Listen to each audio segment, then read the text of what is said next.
할렐루야. 같은 마음으로 하나님께 영광 돌립니다. 가정 예배입니다. 9월 30일 이번 주간 정한 시간에 예배하는 하나님께 사랑하시는 여러분과 여러분 가정 위에 여호와 이레 하나님의 응답하심이 반드시 임하게 될 것입니다. 신앙 고백 드리겠습니다. 나는 전능하신 아버지 하나님 천지의 창조주를 믿습니다.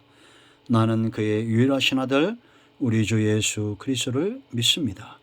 그는 성령으로 잉태되어 동정녀 마리아에게서 나시고 본디오 빌라도에게 고난을 받아 십자가에 못 박혀 죽으시고 장사된 지 사흘 만에 죽은 자 가운데서 다시 살아나셨으며 하늘에 오르시어 전능하신 아버지 하나님 우편에 앉아 계시다가 거기로부터 살아있는 자와 죽은 자를 심판하러 오십니다. 나는 성령을 믿으며 거룩한 공교회와 성도의 교제와 죄를 용서받는 것과 몸의 부활과 영생을 믿습니다. 아멘. 하나님의 말씀 시편 69편입니다.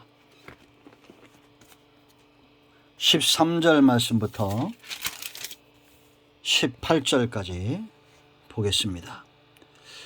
여호와여 나를 반기시는 때에 내가 주께 기도하오니 하나님이여 많은 인자와 구원의 진리로 내게 응답하소서. 나를 수렁에서 건지사 빠지지 말게 하시고 나를 미워하는 자에게서 서와 깊은 물에서 건지소서. 큰 물이 나를 휩쓸거나 깊음이 나를 삼키지 못하게 하시며 웅덩이가 내 위에 덮쳐 그것의 입을 닫지 못하게 하소서. 여호와여 주의 인자하심이 선하시오니 내게 응답하시며 주의 많은 긍휼에 따라 내게로 돌이키소서. 주의 얼굴을 주의 종에게서 숨기지 마소서. 내가 환난 중에 있사오니 속히 내게 응답하소서. 내 영혼에게 가까이 하사 구원하시며 내 원수로 말미암아 나를 속량하소서.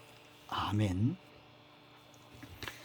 지금 새벽에 1절로 12절까지 말씀들을 묵상하고 계속해서 시편을 지금 강해해 나가고 있습니다. 저는 원하옵기는 저나 여러분의 가정이 다윗이 체험했던 그 하나님의 은혜 가운데 풍성하기를 원합니다. 은혜가 왜 중요합니까? 하나님의 말씀이 왜 중요합니까? 여전히 위기가 있고 바울이 말하는 대로 1절에 물들이 내 영혼에까지 흘러들어. 얼마나 그가 당한 위기가 심각했으면 이렇게 물이 자기의 영혼까지 침범했다. 그러나 핵심은 이 위기가 아니죠. 여전히 동일하신 하나님입니다. 자, 이제 우리가 13절로 18절에 여러분 위기가 올 때 우리가 아는 정답이 있죠. 이거를 넘어서는 통과하는 통로는 바로 기도입니다. 여러분들이 기도할 때 꼭 기억하셔야 될 것이 있어요. 기도의 응답은 그 첫 번째는 우리의 노력과 우리의 수고보다도 하나님의 성품 때문에 응답이 옵니다. 그러니 기도하지 않으면 얼마나 손해겠습니까? 13절 보세요, 여러분. 여호와여 나를 반기시는 때에 내가 주께 기도하오니 하나님이여 뭐라 했어요? 많은 인자와 구원의 진리로 내게 응답하소서. 다윗이 깨달은 하나님은 인자가 많다는 겁니다. 이 인자는 헤세드예요. 언약적 사랑, 하나님의 백성들을 향한 외면할 수 없는 언약에 근거한 사랑을 말합니다. 하나님은 절대 거짓말할 수 없죠. 우리는 이 사랑에 호소하는 겁니다. 에메트, 하나님의 진실하심입니다.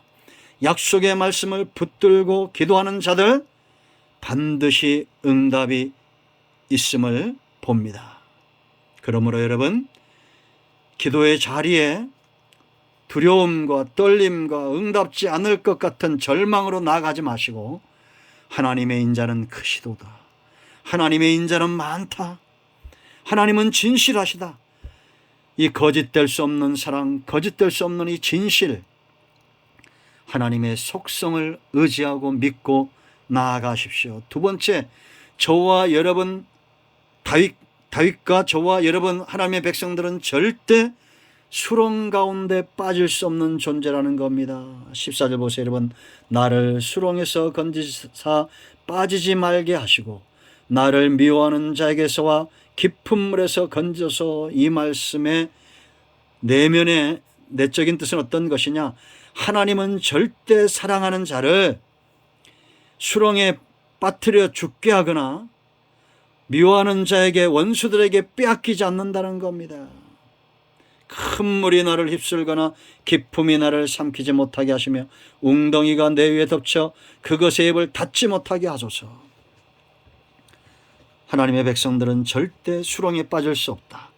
그럼에도 왜 허용하시느냐? 연단하는 겁니다. 기도하라는 겁니다. 기도의 사람으로 연단받고 은혜를 사모하고 응답을 사모하고 하나님께 메인 자로 연단하시는 겁니다. 응답입니다. 여러분, 요나 보세요. 요나가 거역하고 니느웨로 가지 않고 다시스로 향하여 갈 때 하나님께서는 어떻게 하십니까? 큰 풍랑을 예비하고 물고기까지 예비합니다. 그러고 물속이 뱃속에서 3일간 깊은 연단 가운데 들어가서 이제 내가 다시 성전을 바라보겠습니다. 그렇게 나오지 않습니까? 그러므로 여러분, 기도할 때 생각하십시오. 저와 여러분의 가치를 기억하십시오. 하나님의 가치, 그 헤세드와 에메트, 인자와 진리를 알았다면 이제 우리는 그 사랑의 메인자가 우리의 가치입니다. 절대 수렁에 빠질 수 없어요. 세 번째, 16절로 18절, 응답은 관계를 통해서 온다. 제가 숱하게 얘기하죠. 축복과 응답과 은혜에 부어주심은 바로 관계를 통해서 옵니다. 17절이 핵심입니다. 보세요, 여러분. 주의 얼굴을 뭐라 했어요? 주의 종에게서 숨기지 마소서. 내가 환난 중에 있사오니 속히 내게 응답하소서. 이렇게 말할 수 있는 존재, 하나님 빨리 응답하셔야 됩니다. 나는 주의 종이고 주의 얼굴을 보는 자입니다. 여러분, 주의 종들이 주인의 얼굴을 모른다? 말이 안 되죠. 아들이 아버지 얼굴을 모른다, 아버지가 아들의 얼굴을 모른다? 말이 안 됩니다. 남편이 아내의 얼굴을 모른다? 말이 안 되는 거예요. 하나님은 절대 저와 여러분을 향해서 얼굴을 외면할 수 없습니다. 돌이킬 수 없습니다. 하나님은 항상 그 백성을 향해서 얼굴을 드시게 되어 있어요. 이것은 약속입니다. 여러분, 민수기 6장을 보세요. 아론과 그 아들들에게 명령하신 것이 있습니다. 그건 바로 이스라엘 향해서 축복하라는 명령입니다. 발람도 이와 같은 명령을 받았기에 내가 하나님이 허락하신 축복을 돌이킬 수 없다고 말하잖아요. 하나님께서 그의 종들을 통해서 축복합니다. 여호와는 네게 복을 주시고 너를 지키시기를 원하며 여호와는 그의 얼굴을 네게 비추사 은혜 베푸시기를 원하며 여호와는 그 얼굴을 네게로 향하여 드사 평강 주시기를 원하노라 할지니라. 제가 설교 시간에 최근에도 말씀드렸죠. 관계입니다. 다윗은 이걸 알았어요. 나는 주의 종이라는 겁니다. 그러므로 16절 보세요. 여호와여 주의 인자심이 선하시오니 내게 응답하시며 주의 많은 긍휼에 따라 내게 돌이키소서. 그렇게 해야 될 이유는 내가 주의 종이라는 겁니다. 내 영혼에게 가까이 하사 구원하시며 내 원수로 말미암아 나를 속량하소서. 이거는 성도는 원수보다 하나님을 더 가까이 하는 존재예요. 반대로 하나님도 우리를 더 가까이 하는 존재입니다. 이런 관계예요. 위기가 기회가 되는 것, 바로 하나님께 나아가 간구하는 것입니다. 우리는 다윗의 일생을 압니다. 다윗을 흠모하지 않는 사람은 없지요. 그가 받았던 응답, 그가 받았던 은혜입니다. 그러므로 여러분, 어려움과 위기가 올 때 하나님께 나아가 그 위기를 기회로 만드세요. 하나님의 성품에 의지하고 나 자신은 절대 수렁에 빠질 수 없고 이것은 지나가는 것이고 연단의 장소고 하나님이 나를 붙들고 있다는 것이 나의 가치며 하나님은 반드시 그 종들에게 주인의 선하신 뜻을, 그 사랑을 보여주신다라는 것을 믿고 간구하시기 바랍니다. 여러분의 가정에 오늘도 응답이 임하였습니다. 이제 합심해서 기도하시고 주님 가르친 기도로 마치시기 바랍니다. 여호와 샬롬, 승리하세요. 아멘. 할렐루야.